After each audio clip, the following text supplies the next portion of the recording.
Hey guys, welcome to the video. Today I'm painting Procrustes because his name means the stretcher. So, yes. Looking up information about him, I kind of had a hard time. Every website that I looked at had maybe 2 paragraphs, and they were more or less identical on every website that I went to, So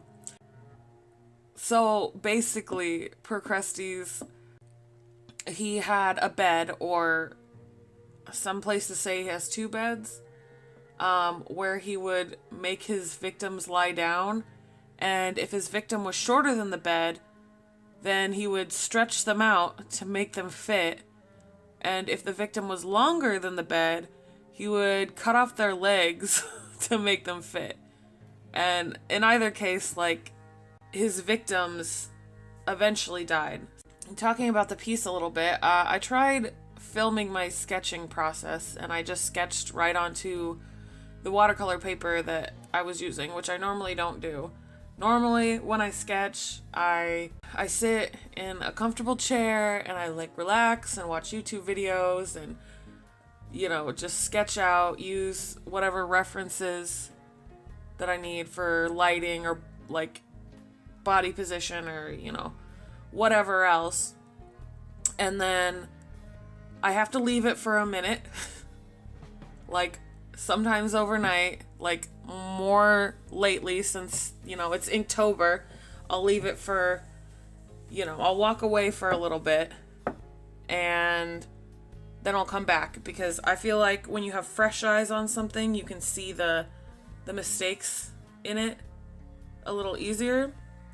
So that's what I normally do. I obviously did not do that with this, and I think that's why it turned out so funky.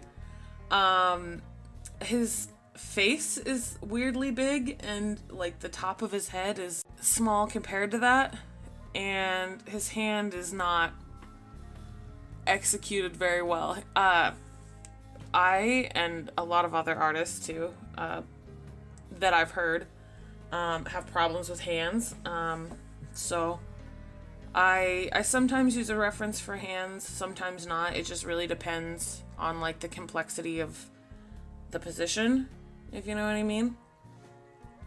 But I I did end up giving him 2 different colored eyes, just because when I was lining the other side, I kind of messed up, and I didn't want to make both of his eyes dark, which dark eyes are great, don't get me wrong, but it's just not what I was going for in this piece. So there's a name for that, when you have 2 different colored eyes, people have it, but I don't remember what it's called. But that's what he's got going on. I also messed up on the texture of his skin a little bit. I didn't prime that old brush very well. And by prime, I mean just smacking it against my palette a million times. But you can see kind of on the right side of his shoulder, it looks less freckly and more dirty. But the background, I just kind of did the same thing as I always, well, not always. I just kind of did the same thing that I have been doing, which I really like. I did blend them, blend the different colors together more in this, just so it would be a little more blended, I guess. I don't know.